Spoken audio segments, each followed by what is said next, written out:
pagi anak-anak semuanya. Pagi, Pak. Apa kabar? Baik. Oke.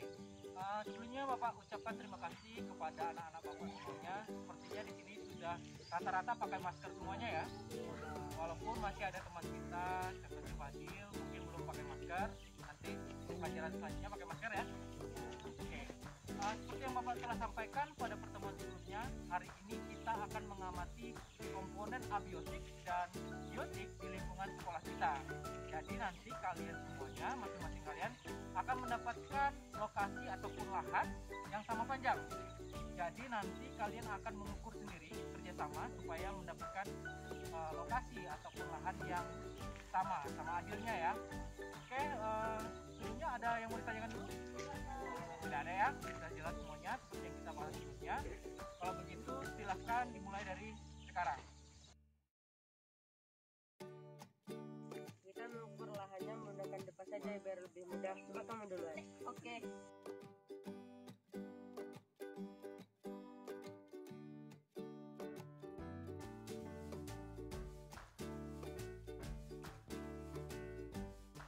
Oke, sekarang giliranku.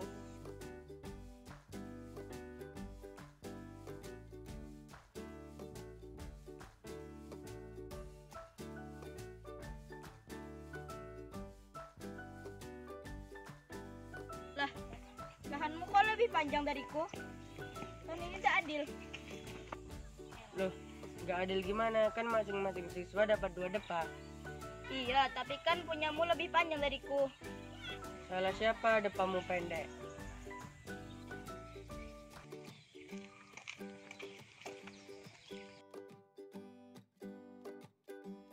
Kalian kenapa ribut? Lihat lahan Takim, lebih panjang dariku. Makanya kalau pas jam sekolah jangan tidur, kita kan sudah belajar. Kalau depa bukanlah satuan yang baku. Depa kamu dan depa Fadil panjangnya beda, jadi tidak bisa buat mengukur. Iya, kalau kalian mau mendapatkan hasil pengukuran yang baik dan adil, kalian bisa menggunakan meteran. Nih, Perdebatan yang terjadi antara Fadil dan Takim mungkin tidak akan terjadi apabila mereka menggunakan satuan baku untuk mengukur panjang. Lalu, apa yang dimaksud dengan satuan baku? Untuk mengetahui jawabannya, mari tonton terus video ini. Halo anak-anak, apa kabar? Semoga kalian semua dalam keadaan sehat dan tentu saja terus tetap menerapkan protokol kesehatan sehingga kalian semua tetap bisa mengikuti kegiatan pembelajaran di masa pandemi COVID-19 ini. Di video ini kita akan mempelajari konsep satuan yang merupakan bagian dari materi pengukuran di bab 1. Secara spesifik, tujuan pembelajarannya adalah setelah menonton video ini, kalian diharapkan dapat yang pertama, menjelaskan pengertian dari pengukuran, lalu yang kedua, memberikan contoh dari satuan baku dan tidak baku, dan yang ketiga, memahami kegunaan satuan baku dalam pengukuran. Baik anak-anak, sebelum kita memulai kegiatan pembelajaran ini, ada baiknya kita membaca doa terlebih dahulu.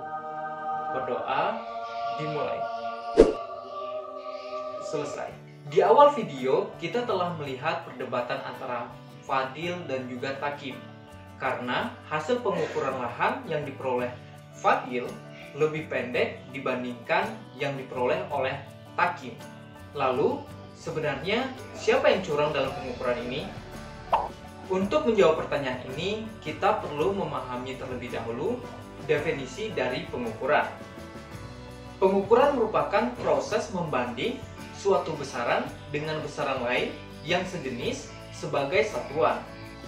Segala sesuatu yang dapat diukur adalah besaran, seperti massa, suhu badan, dan juga tinggi badan. Adapun hal yang tidak dapat diukur adalah bukan besaran, seperti rasa sayang orang tua kepada anak-anaknya. Hasil pengukuran berupa angka atau nilai dan satuan. Dalam hal ini, antara Fadil dan Takim tidak ada yang melakukan tindakan curang. Hanya saja mereka berdua menggunakan satuan yang tidak baku, sehingga hasil pengukuran yang mereka dapatkan tidak akurat.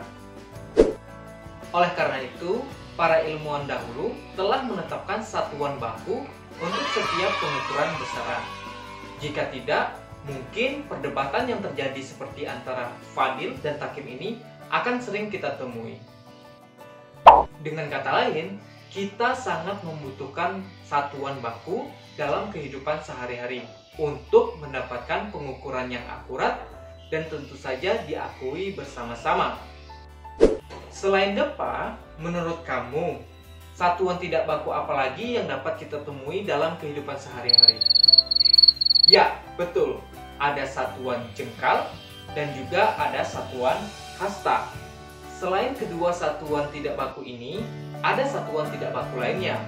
Dahulu, Bapak sering mendengarkannya ketika ada orang yang ingin menjual beras mereka di toko orang tua Bapak. Kira-kira satuan tidak baku apa ya? Ya, 100 buat kalian yang menjawab satuan gantang. 1 gantang itu setara dengan 4 kg beras. Sehingga beras sebelum dijual harus diukur terlebih dahulu dengan menggunakan gantang seperti ini. Sekarang, coba kalian bayangkan bagaimana jika beras yang ingin dijual tidak cukup 1 gantang atau 4 kg. Bagaimana mereka menentukan harga beras tersebut? Tentu sulit, bukan? Nah, inilah kelemahan dari penggunaan satuan tidak baku.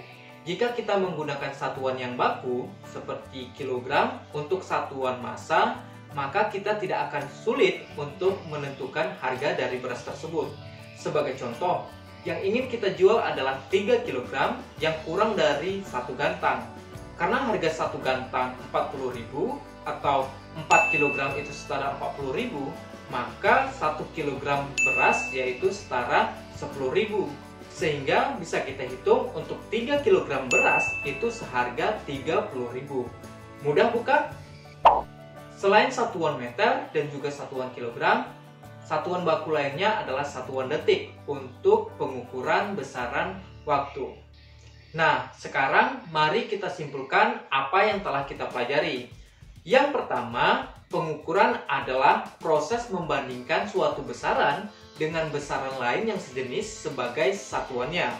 Lalu yang kedua, contoh dari satuan baku adalah meter, kilogram, dan detik. Sedangkan contoh dari satuan tidak baku adalah hasta, depa, jengkal, dan juga gantang. Lalu yang ketiga, satuan baku dibutuhkan dalam pengukuran agar mendapatkan hasil pengukuran yang akurat.